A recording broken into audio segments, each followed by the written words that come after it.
ନମଦେଇଲୋ ହୋଇଲୋ ଜନନୀ ବୋଉ ଡାକ ଶୁଣିବାକୁ। ବୋଝ ବୋହି ମୋର ଉଶାସିଲୁ ମତେ କେତେ ଦୁଃଖ କଷ୍ଟ ସହି। ବୋଉ ଡାକ ଶୁଣିବାକୁ ଲୋ ଜନନୀ ଆଉ ଇହ ଧାମେ ନାହୁଁ। ଶରୀର ତ୍ୟାଗ କରିଲୋ ଜନନୀ ସ୍ନେହହୀନ କରିଦେଲୁ।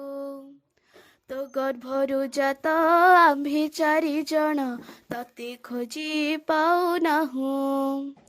ତୋ ସ୍ମୃତିକୁ ଘେନି ଆମ୍ଭେ ହତଭାଗା ଦୁଃଖ କ୍ଲିଷ୍ଟରେ ବଞ୍ଚିଛୁ। ମଣିଷ ଜନମ ମରଣ ନିଶ୍ଚୟ ବୁଝି ଅବୁଝା ହେଉଛୁ। ତୋର ସ୍ମୃତି ଧରି ଆଜିଲୋ ଭାବୁଛି କେଉଁ ଜନ୍ମେ ତୁ ମିଳିବୁ। ତୋର ପୁତ୍ର ହୋଇ ଜନମ ହେବାକୁ ମୁଁ ତ ଅନେଇ ବସିଛି। ତୋ ପରିଲୋ ମା ମିଳିବା ମୋ ଭାଗେ ଆଉ କଣ ସତ ହେବ। ଶିକ୍ଷା ଦୀକ୍ଷା ସଂସ୍କାର କିଲୋ ଜନନୀ ମତେ କି ଆଉ ମିଳିବ। ସେହି ତ୍ୟାଗ ପୂତ ଜୀବନର ଭାବ କେଉଁଠୁ ତାହା ଲଭିବ। ନିର୍ମଳ ହୃଦୟେ ତୋ ମିଠା ବଚନ କାହଠୁ ମୁଁ ଶୁଣିବି। ନିଷ୍କପଟ ହସ ତୋ ଅଧରେ ଦେଖି ଦୁଃଖ ଭୁଲି ଯାଇଥିଲି। ବିରହରେ ତୋର ହୃଦୟରେ ମୋର ଶୋକର ସାଗର ବହେ। ଦୁଃଖର ସାଗର ସର୍ଜିଲା ପର୍ବତ ଜୀବନକୁ କଲା ଭାରି।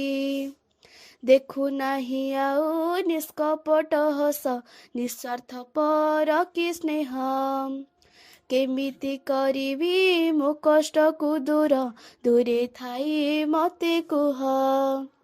ସଂସାର ଜାଣିଛି ଶାସ୍ତ୍ର ବି ଲେଖିଛି ମା ପରି କେହି ନାହିଁ। ପୁତ୍ର ପୁତ୍ରୀ ପାଶେ କୁ ଲାଗି ପାରେଲୋ ଲାଗେ ନାହିଁ ମାତା ପାଶେ। ମାତାର ଲୋ ତ୍ୟାଗ ମାର ଲୋ ଦାନ କେହି ଦେଇ ପାରିବେନି। ମା ପରି ଆତ୍ମୀୟତା ଲୋ ଜନନୀ କାହା ପାଖୁ ମିଳି ନାହିଁ। ସେଥିପାଇଁ ଆମ୍ଭେ ଖୋଜୁଛୁ ଆଚିତ କେବେ ଆମ୍ଭକୁ ମିଳିବୁ।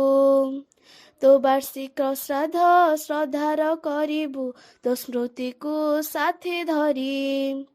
ସେ ପୁରରେ ଥାଇ ଆଶିଷ ଜାଡ଼ି ରଖିବୁ ଲୋ ଅତି ସୁଖେ। ସୁଖେ ଥାଇ ଆମ୍ଭେ ସ୍ମରୁଥିବୁ ନୀତି ସ୍ମୃତିର ଅଲିଭା ଗୀତି। ଦୂରେ ଥାଇ ମୋର ପ୍ରଣାମ ଘେନିବୁ ତୋ ଛତ୍ର ଛାୟାରେ ରଖି। ଦୁନିଆର ସର୍ବ ଦୁଃଖ କ୍ଲେଶ ତେଜି ବଞ୍ଚିବି ତୋର ଆଶିଷେ। ତୋ କୋଳରେ ଜାଗା ରଖିବୁ ଜନନୀ ମୋ ଜୀବନ ଥିଲା ଯାଏ। ମୋ ଭାବନା ଆଜି ଏତିକି ବର୍ଣ୍ଣନା ପ୍ରଥମ ବାର୍ଷିକ ପାଇଁ। ତୋ ଆଶିଷ ହେଲେ ନିଶ୍ଚିତ ବନିବି ତୋ ପ୍ରତି ଶ୍ରାଦ୍ଧ ଦିବସେ।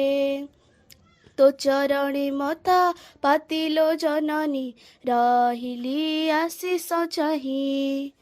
ଅଶ୍ରୁପୂର୍ଣ୍ଣ ଶ୍ରଦ୍ଧା ଲୋଚତେ ଜନନୀ ଦୂରୁ ଥାଇ ଜଣାଉଛି। ନୟନେ କୋଟିଏ ଲୋତକ ଭରିଲୁ ପ୍ରଣାମ କରି ରହୁଛି।